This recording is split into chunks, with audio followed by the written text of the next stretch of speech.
Bonjour à tous, on se retrouve sur un nouvel épisode sur les tisseurs d'orage. Ça doit être l'épisode 4. Ouais, c'est ça, l'épisode 4. Donc, on continue notre aventure. Donc, on partait en destination du labyrinthe rocheux. Pour résumer un petit peu ce qui s'est passé la dernière fois, du coup, on a exploré. On n'arrivait pas à passer Azazel, donc on a décidé de battre en retraite et de partir. Hop. Et partir au croisé battre à l'est, où du coup on a eu un bateau gelé où on a récupéré un jeu de cartes marqué, ce qui nous aidera à tricher. Et à un moment ou un autre, en tout cas ça nous aidera à tricher. Et on a rencontré un vieux tout moisi dans la neige, où on l'a aidé, il nous a donné un sifflet d'os. Voilà. Le matin il était parti, il n'était plus là. Donc 264. Voilà.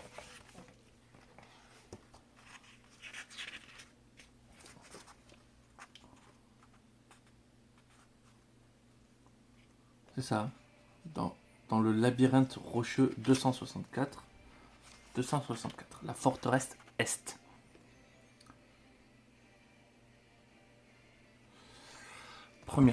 Premier passage. Ici. Vous vous enfoncez entre les rochers. Après quelques heures de marche, le terrain commence à monter. Devant vous, vous apercevez une colline couronnée d'une ancienne forteresse. Vous remémorez les légendes. À une époque, toute une série de ces bâtisses a vu le jour pour veiller sur la frontière. Aujourd'hui, le bâtiment est vide et à l'abandon. Quoique, vous apercevez un trait de fumée qui s'élève au-dessus de la forteresse. Quelqu'un a allumé un feu dans la cour. Vous interrogez sur l'approche à adopter. Vous pouvez monter sur la colline en empruntant le chemin et passer par l'entrée principale ou faire le tour de la forteresse pour tenter d'escalader un mur ou une fenêtre afin de vous faufiler jusqu'à la cour. Vous jugez les pentes escarpées du mont. Cette deuxième saut sera dangereuse, mais pas impossible. On se la fait quand même un petit peu sneaky depuis le début.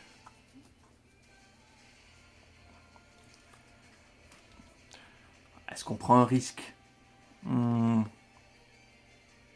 Après, on a un petit côté naïf. Hein. Hop, truc des voleurs. On va droit devant.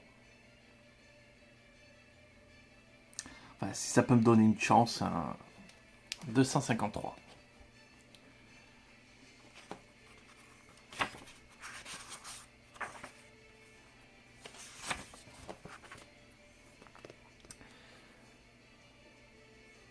Vous vous approchez de la colline et faisant un grand détour, puisque vous cherchez un nouveau chemin, vous repérez un couloir qui vous permettrait d'escalader la pente escarpée. Mais tout est recouvert de glace et de neige et de poudre, laissant apparaître des rocheux pointus.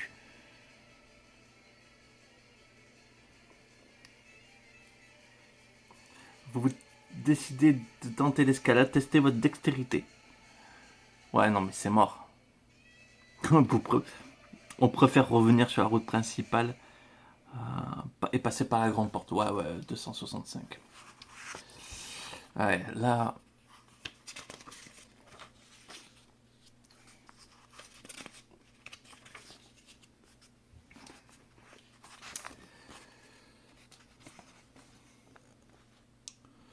Vous pénétrez par l'entrée principale d'un pas assuré. 3 orques armés sont assis dans la cour autour du feu de camp.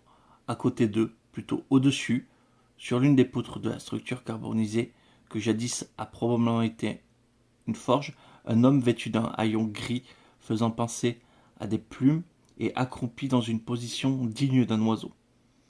Comment garde-t-il l'équilibre? C'est incompréhensible.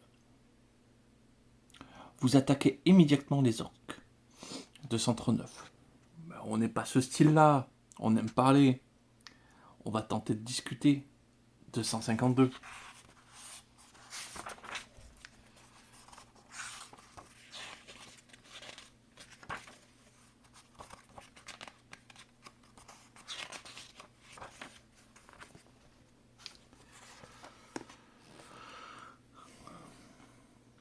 L'homme-oiseau vous repère immédiatement et avertit les orques. Une arbalète, crie leur chef. Donnez-moi vite une arbalète. On ne plaisante pas avec les arbalètes. Et vous n'avez pas l'intention de finir avec un carreau dans les tripes. Mieux vaut d'étaler. Vous faites demi-tour et vous décampez. Vous descendez la colline en courant, en vous efforçant de ne pas rouler sur les pierres tranchantes. Soudain, vous entendez un projectile siffler à votre oreille. Heureusement, il n'a pas fait mouche. Vous êtes presque arrivé au rocher quand vous entendez un deuxième carreau qui ne vous atteint pas non plus. Ils ont sans doute trop forcé sur la bouteille. Vous déboulez dans le labyrinthe et vous vous précipitez vers la forêt de pins. Vous courez aussi vite que vous pouvez, mais malheureusement, vos ennemis ne sont pas... Mais heureusement, pardon. Vos ennemis ne sont pas lancés à votre poursuite. Le matin, mort d'épuisement, vous arrivez au voilier des neiges, 124.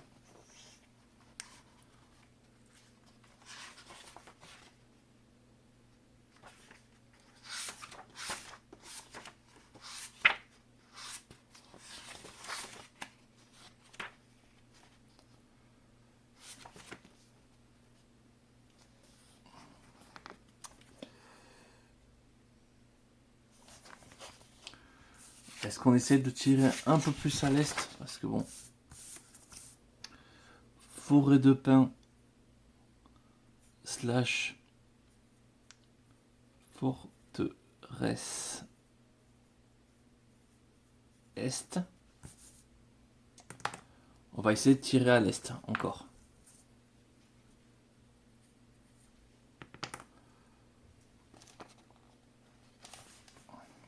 Donc 79.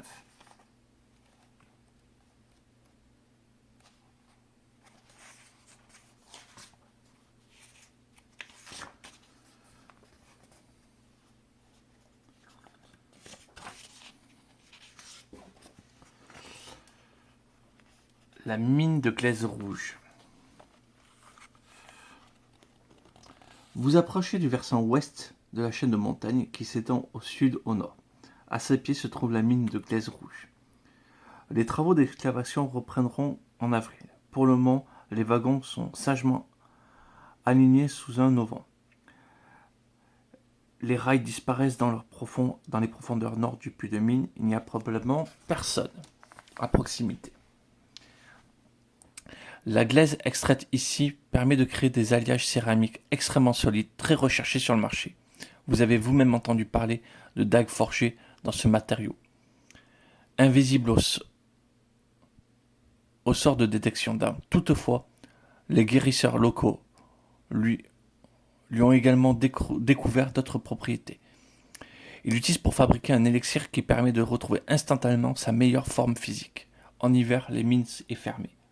Pourtant, une flamme éclaire le tunnel d'entrée. Vous entrez sans hésiter. En passant un léger virage, vous voyez un inconnu qui se réchauffe près du feu. L'homme énorme, large comme une barrique, repose au sol. Emmitouflé dans une fourrure d'ours, vous entendez d'approcher. Il se retourne et vous immobilisez, terrorisé. Deux yeux inhumains, dénudés de pupilles, vous observent. J'ai longtemps entendu dans les ténèbres, commence-t-il d'une voix sèche, sans ouvrir la bouche. Puis j'ai vu la flamme de ton cœur s'illuminer au loin. Nous allons maintenant nous affronter, comme cela fut écrit. Si tu me vins, tu pourras emmener un peu de graisse rouge avec toi. Si tu perds, je dévorerai ton âme. C'est un marché juste. Le démon jette sa fourrure, quitte son enveloppe humaine et se dévoile sous sa vraie forme. Une créature maigre, anguleuse, au corps fait d'éclats de glace. Sous vos yeux, une de ses griffes se métamorphose en une énorme épée lourde. Si vous possédez l'anneau noir en bois poli, vous pouvez utiliser maintenant. Dans tous les autres cas, vous êtes obligé de combattre.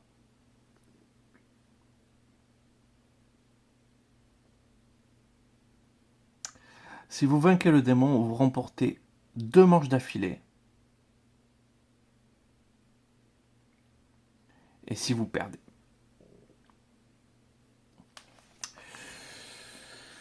Bon, ben... combat.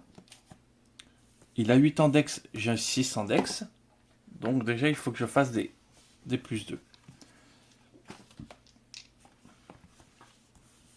Sans qu'on va perdre des points de vie dans cette histoire.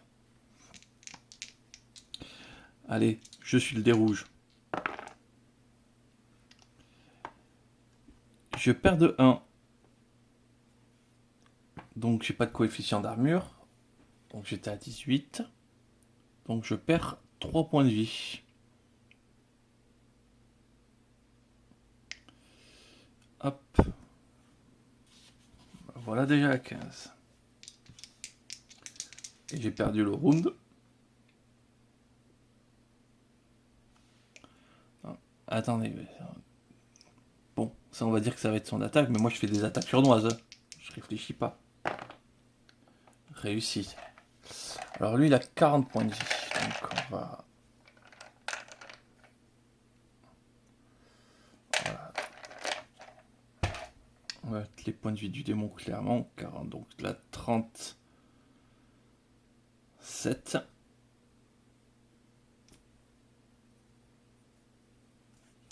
Et moi je suis à 15. Donc encore à moi. Je fais une attaque surnoise. Raté, je perds 3.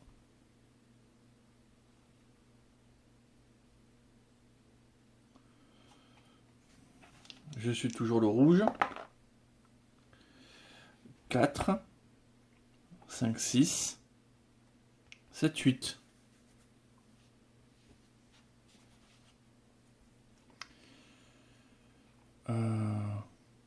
Bah ouais, c'est bien ça. Hein. Hop, je vais juste attraper le petit marque-page.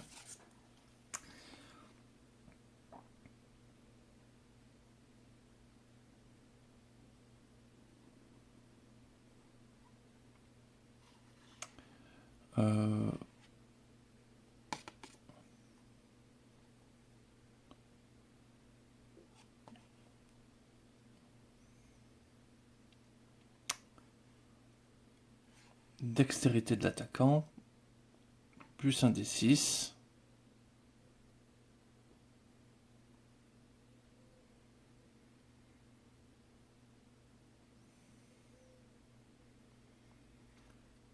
Attaque moins défense. Donc du coup, 4, 5, 6. Plus coefficient d'armes. 7, 8, 9.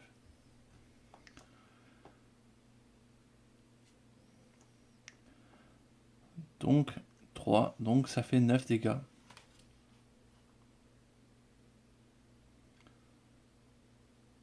Voilà, il me reste 3 points de vie.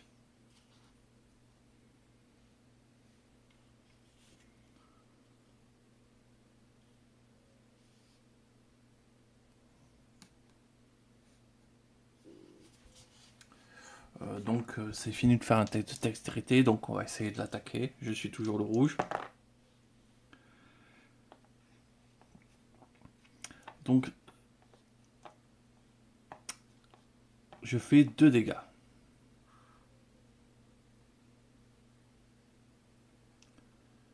Hop. Le voilà à 35.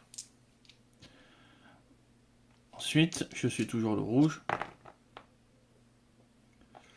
Ah, donc 11 et lui il a 10. Donc j'inflige un dégât. Hop, on va prendre un petit dé. Attends, voilà, un petit dé 6. J'ai gagné une manche. À moi, je suis toujours le rouge. Voilà, ça c'est perdu. Donc la différence. Il a 13 en attaque. J'ai 8. Donc, je prends 5, 6, 7, 8. Parce qu'il a une arme coefficient 3. 225.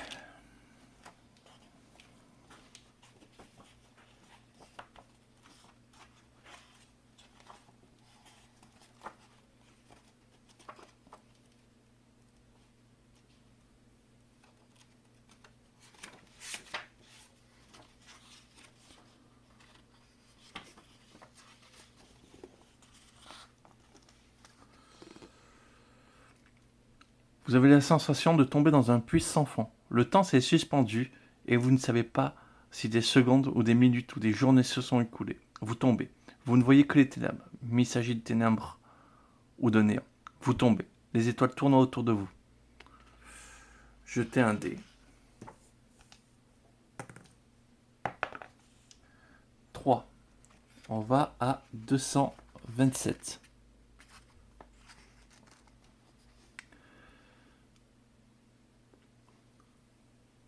Un homme attablé, qui manque un bras, rit aux éclats, cogne la table en chaîne et de sa corde, et faisant gicler sa bière de tous les côtés.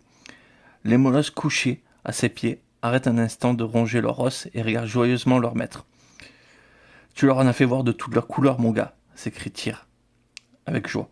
Je n'avais pas vu de tel combat depuis longtemps, mais sur ces derniers coups, t'as manqué ton affaire. Sire, qu'avait-il venir de moi maintenant? Tyr repousse son gigot entamé et s'essuie la bouche et rote avec entrain. Timine, avec les autres dieux, on a fait des paris pour savoir si tu allais réussir ou non. J'ai beaucoup trop misé sur toi. C'était pas le moment de mourir bêtement comme tu viens de le faire. Je vais t'aider un petit peu. On ne dira rien à personne. Je vais reculer le temps jusqu'à quelques instants. Toi, tu y retournes et t'achèves ton ambition.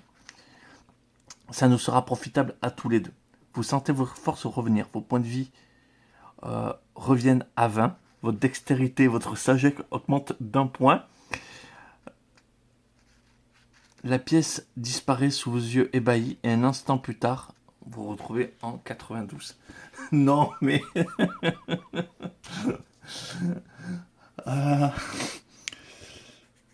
Alors, on est mauvais?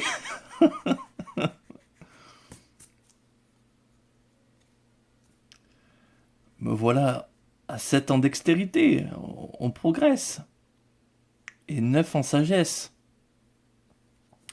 Normalement, je devrais plus en louper tant que ça. Aïe, aïe, aïe. Bon, petite pause pour boire mon thé.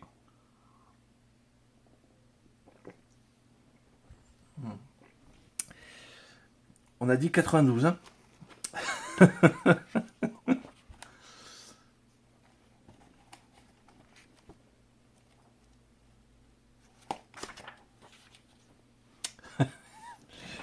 Allez, la croisée.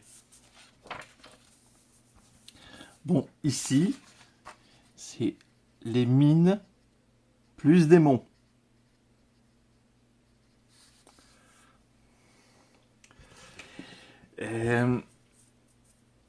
L'Est, c'est pas si cool que ça. Partons à l'Ouest. Hop, on retourne à 92.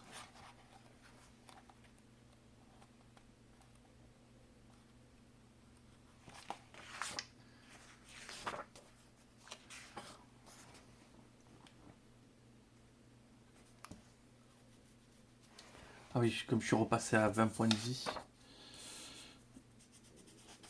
Hop, on peut effacer ça.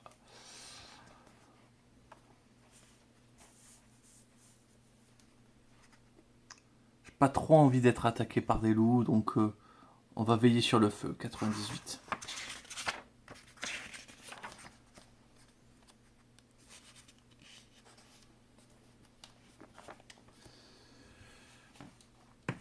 Alors.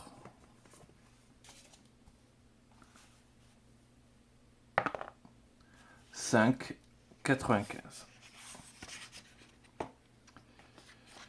Donc la nuit s'est bien passée, mais j'ai quand même toujours reperdu 2 points de vie.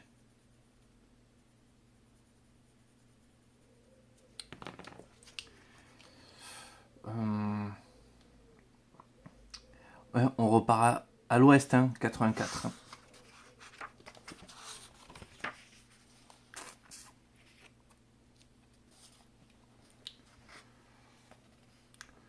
Le tertre d'Ulfgar. Vous avancez un bon pas, tandis que le chemin s'élève de plus en plus. Après une longue marche, vous posez le pied au sommet du tertre d'Ulfgar. C'est la seule colline aux alentours. Selon la légende, un géant de glace repose ici, mort de la main de Thor. La mort de la main de Thor qui avait mis hors de lui par une plaisanterie mal avisée lors d'un festin. Le combat avait duré 3 jours avant que Thor ne parvienne à fracasser le crâne du géant. Les différents souverains de ces contrées s'étaient servis de la colline comme une tour de garde. Lorsque le temps est au beau fixe, la vue est imprenable. En regardant vers le sud, vous distinguez les murs d'Ulgar à des lieues de distance d'ici. La ville semble un jouet d'enfant en blocs de bois. Vers l'est, vous pouvez voir le croisé de chemin et ses bornes. Encore plus loin à l'horizon, vous distinguez une chaîne montagneuse au-delà de laquelle s'étend un désert glacial où nul n'a encore traversé. Si, moi. Au nord-est, vous voyez seulement un nuage blanc, une tempête qui fait rage, mais ne s'éloigne pas, ni se rapproche, comme si elle était emprisonnée par un maléfice. Ça Azazel, hein, ça on le sait. Au nord, vous voyez une tour noire, avec des éclats multicolores jaillissant de son sommet. Vous savez pas pourquoi, mais c'est celle que vous avez, mais cette vue vous révulse. Elle vous emplit de dégoût, et bien que vous ne puissiez l'admettre, de crainte. Vous tournez vers l'est, vers l'ouest, derrière une végétation habituellement dense, mais complètement nue à cette période de l'année, se dressent les ruines d'une forteresse si ancienne que son nom est tombé dans l'oubli. Au sud, le terrain s'interpose avec une falaise abrupte.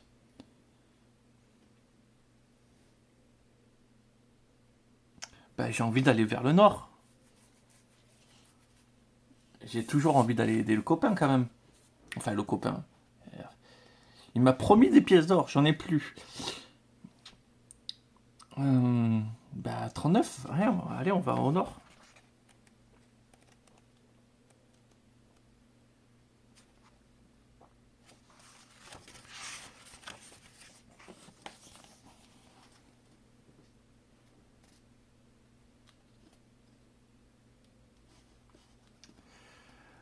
Le terrain est de plus en plus difficile. La région est si mauvaise réputation que peu nombreux se sont aventurés. Vous vous enfoncez dans la neige jusqu'à taille et vous devez sauter par-dessus plusieurs grosses crevasses. Pour couronner le tout, un vent froid se lève et soulevant des nuages de poussière gelée sur la plaine. La visibilité baisse brusquement et vous finissez par plus voir qu'un rideau de poudreuse. Des silhouettes de bâtiments se dessinent part et d'autre. Vous plissez les cieux et serait-ce qu'un vestige de hutte ou de grange calcinée. Parmi les hurlements de vent, vous percevez d'autres bruits, indéfinis mais menaçants. Soudain, le vent vous projette des aiguilles de glace et de neige dans les yeux. L'espace d'un instant, vous êtes complètement désorienté.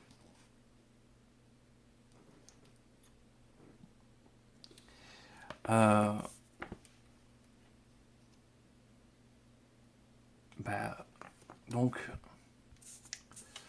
là, on va l'appeler le désert, parce que là, du coup, ici, c'est la colline.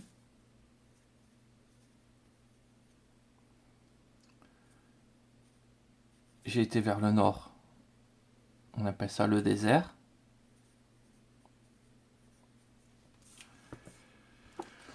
Et on continue à aller vers le nord. Hein. Alors, test de sagesse. Maintenant que j'ai 9, parce que je suis mort comme un gros caca. 7, c'est réussi. Donc, je vais bien vers le nord.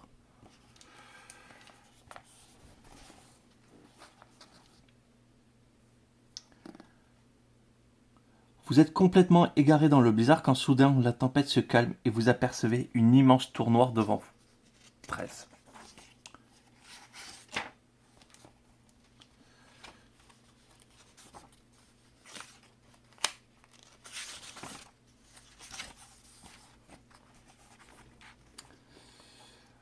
la tour noire.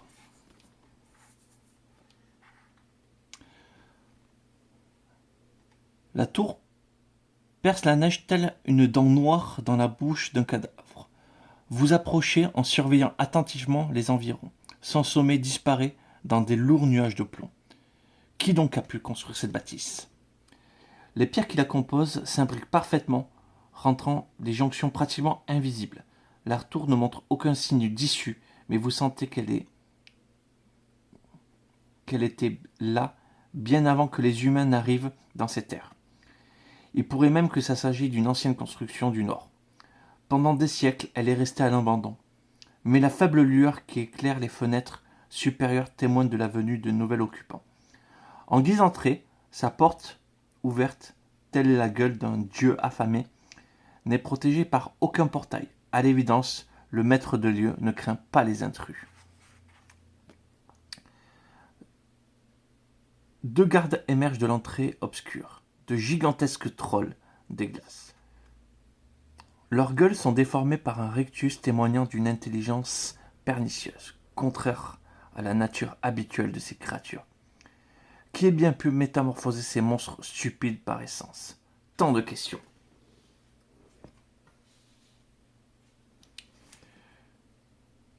Ouais, on parle, on va parler. Allez, 22.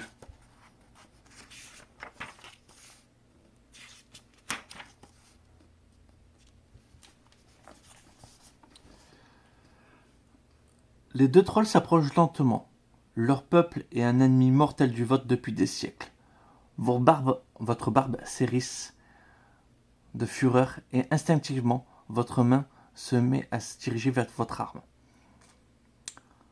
Enfin, les deux mastodons se dressent devant vous, telles deux montagnes de glace. Alors mon petit, comment t'atterres ici? Demande le premier amusé.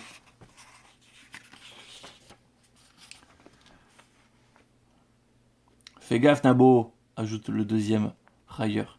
Tu risques de te faire marcher dessus.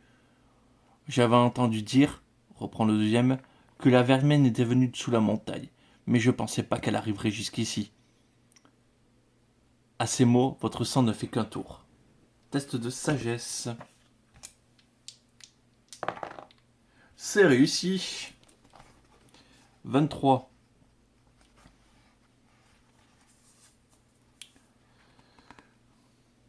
Tu as une grande gueule, sire troll, répondez-vous sans trace de colère. Mais tu ne sais pas même pas ce que tu gardes ici. Bien sûr que si. Un mage vit ici. L'autre là-bas. Le sorcier plutôt. Attends, je reprends. Bien sûr que si. Un mage vit ici. L'autre là. Le sorcier plutôt, je voulais dire. S'écrie-t-il le plus grand des trolls sans réfléchir. Il a vaincu d'autres magiciens, mais lui, personne ne le battra. Parce qu'il connaît une tonne de sortilèges. Bientôt tout le Nord sera à nous.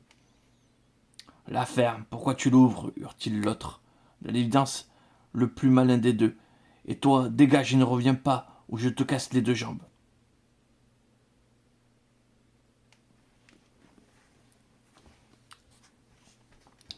Ben on fait quoi? On va...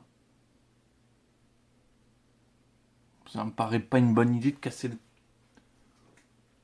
les deux trolls à une jambe. Les deux jambes à un troll. Enfin, et deux fois.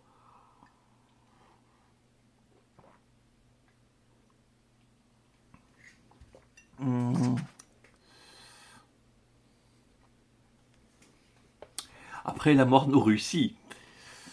Mais j'y ai goûté une fois, on va se calmer. C'était sympa. On repassera une prochaine fois.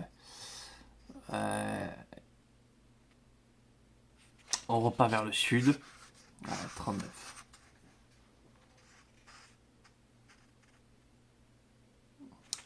J'ai envie quand même d'aller les taper. J'ai envie d'aller me battre. Mais j'ai pas d'arme, j'ai pas d'armure. Enfin, je suis vraiment à poil. Allez, 39.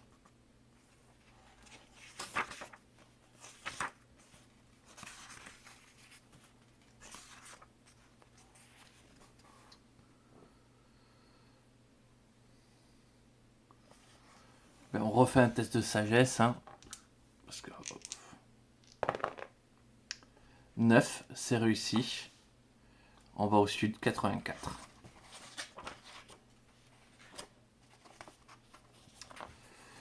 Me revoilà vers la montagne. On va à l'ouest. Comme ça, on aura bien cartographié un petit peu quand même tout ça.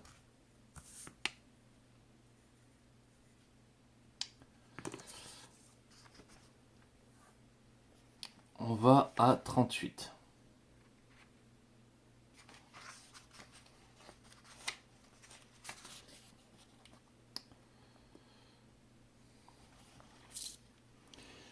Vous dirigez vers l'ouest. Après des heures, vous frayez un chemin dans la neige. Vous parvenez à un cercle de ronces. Parmi elles se dresse une pierre levée, gravée d'un marteau de guerre. Êtes-vous déjà venu ici? Non.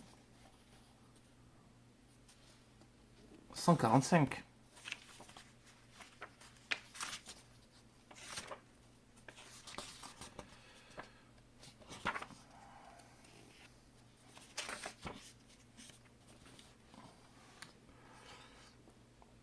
La forteresse en ruine.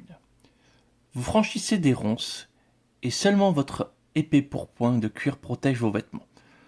Lorsque vous vous libérez de la broussaille, vous apercevez les ruines d'une forteresse.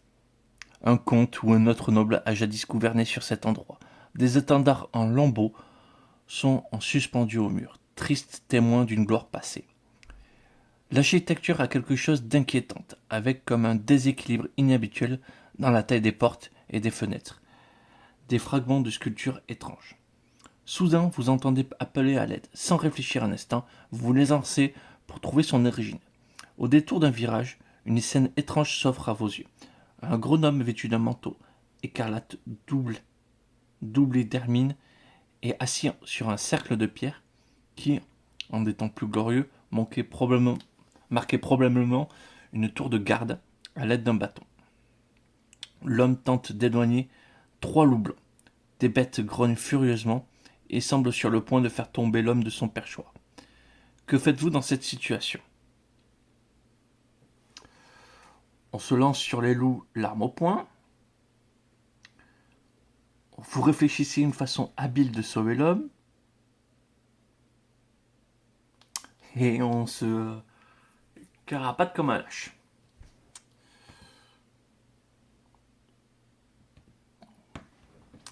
On va se la jouer malin, 135. On va voir si on a une solution habile pour sauver l'homme.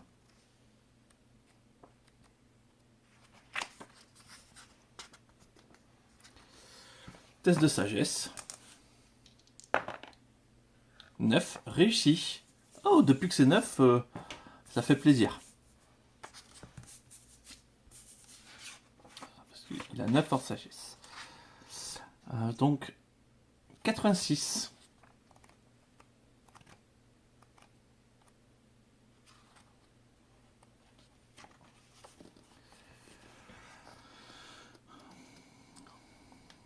Vous retournez dans les buissons, en courant, et vous cassez des ronces les plus sèches. Vous les assemblez en une sorte de torche et ajoutez un petit bois prélevé dans votre propre réserve. Et l'entourez le tout dans un chiffon que vous aspergez d'huile. Vos mains tremblent d'anxiété tandis que vous allumez votre arme provisoire à l'aide de votre silex. Un instant plus tard, votre torche flambe, un féroce cri de guerre nain aux lèvres agitant votre flamme et vous jetez sur des bêtes affamées par la faim. Dans leurs yeux, vous lisez la panique. Pour ce combat, ajoutez 2 à votre dextérité. Ouais, un petit bonus provisoire. Et allez à 144.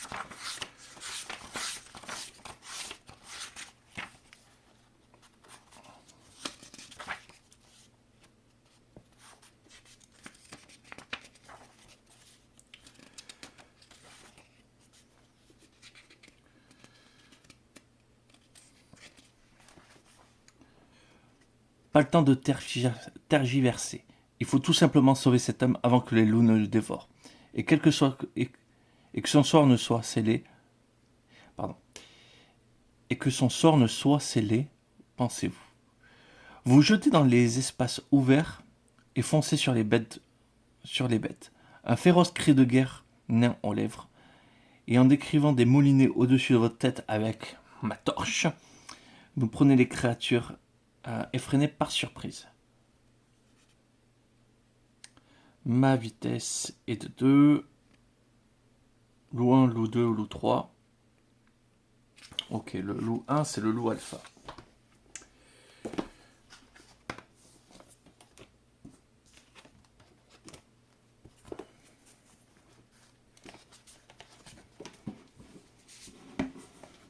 Alors.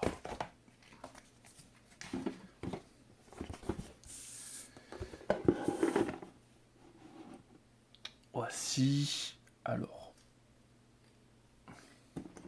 Loup 1, loup 2. Et le loup 3. Et moi, je suis ici.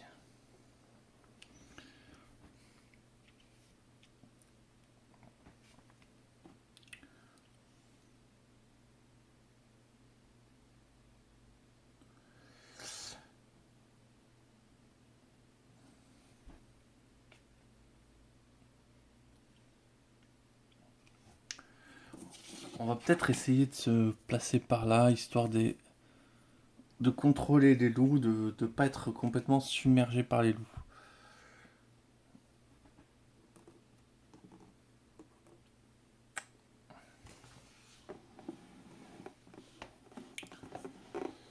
Alors, reprenons. 1, 2, 3, 4, 5, 6, 7, 8 points de vie.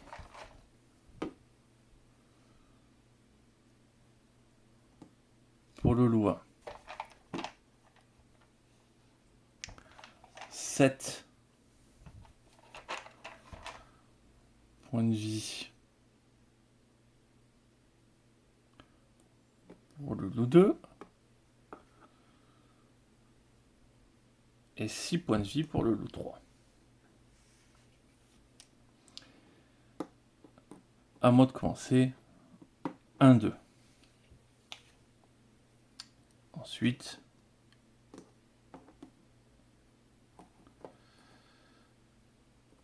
1, 2.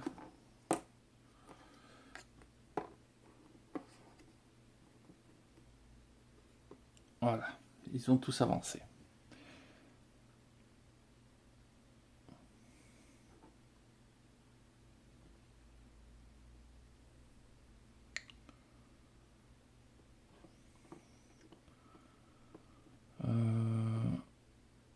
Un 2. On va essayer de se mettre ici. Ensuite, il avance de 2.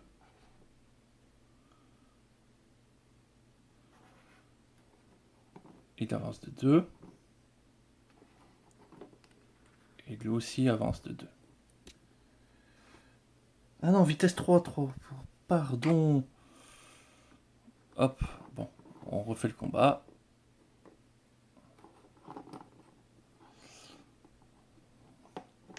Bon, on va les mettre les dés juste ici. Comme ça, c'est 1, 2, 3.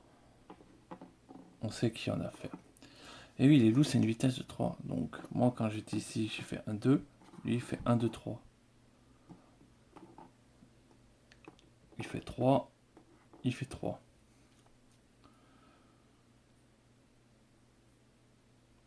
Un, 2, 3. Je vais mettre ici. 1, 2, 3. 1, 2, 3. 1, 2, 3.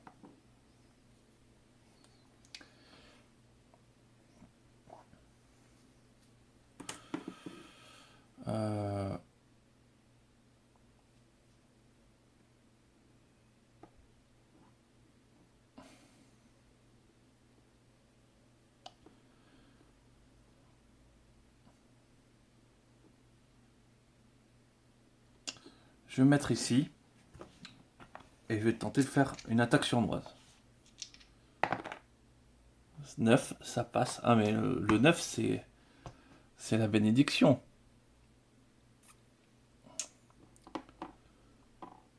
Voilà, le voilà à 5 points de vie. Lui, il se déplace pas. Il attaque. Je suis le dé rouge. Ça a une dextérité de 7. J'ai une dextérité de 7. Oh, mais il me fait tellement mal.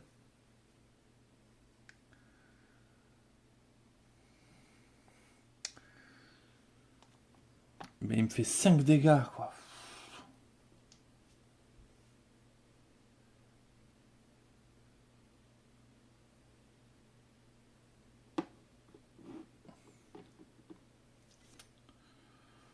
Lui se déplace. 1, 2, 3. Me voilà encerclé. Je prends 6 dégâts.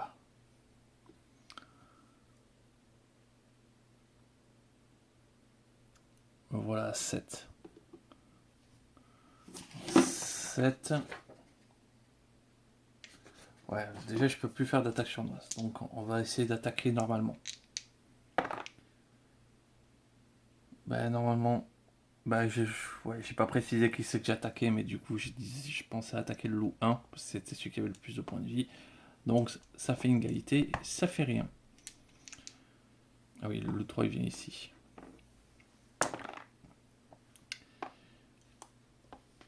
Hop, je perds un point de vie par le loup 1.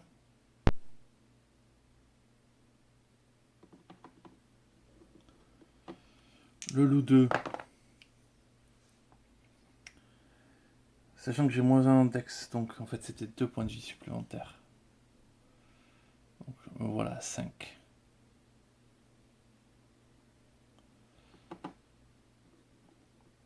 Donc j'ai 6 en dex. Il a 6 en dex. Il perd un point de vie. Le loup numéro 2, voilà 6. Ah non, j'ai plus 2 en dex pour ce combat, putain.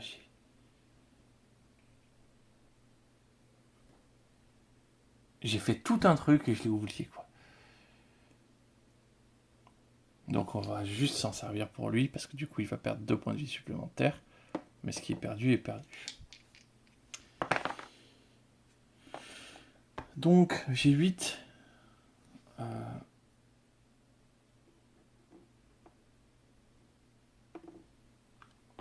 Donc j'attaque toujours le loup 2. Hein. 8. 9, 10. Et lui il a 12, donc je perds 2 points de vie.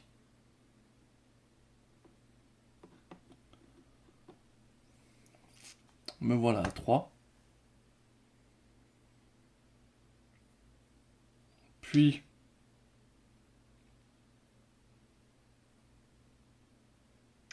le loup 1 m'attaque. Il perd un point de vie. Puis le loup 2 m'attaque. Ah, je vais peut-être un peu le fracasser. Donc j'ai 8. Donc 14. Et lui, il a 8. Donc il prend 6 dégâts. Le loup 2 meurt.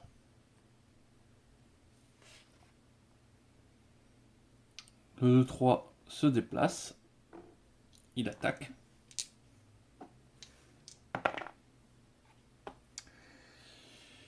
Donc ça lui fait 7.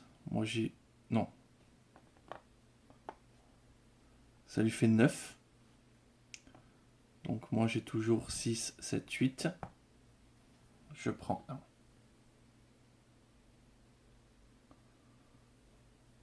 Voilà.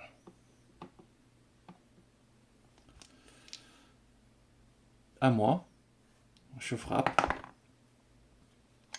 Donc le loup 2. 3.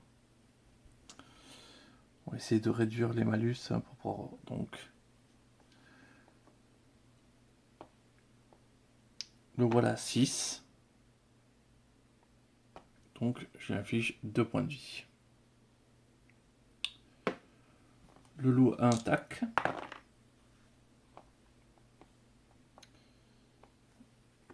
Donc le voilà 8.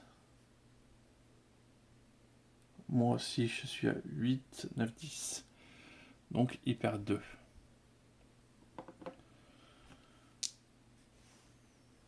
Le loup 3 attaque. Donc, 5, 6, 7, 8. Donc, je lui inflige 6, je le tue.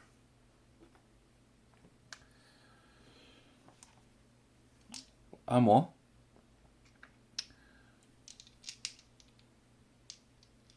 Je l'attaque. Non, j'ai pas de malus, donc je suis à 7, 8, 9. 10, 11. Et lui fait hop. Il perd un point de vie. Le voilà à 1. Et à moi. Et à lui d'attaquer. Et il meurt à ce moment-là. Voilà. C'est qui? C'est Thor qui apparaît sur moi? Mauvais choix. Donc, c'est une victoire, mais ça, on regardera les conséquences de cette victoire la prochaine fois. Voilà. Je vous remercie d'avoir regardé. Du coup, je vous dis à très vite, parce que là, j'ai pas compté à quel épisode j'y suis. Voilà. Je vous remercie, je vous dis à très vite.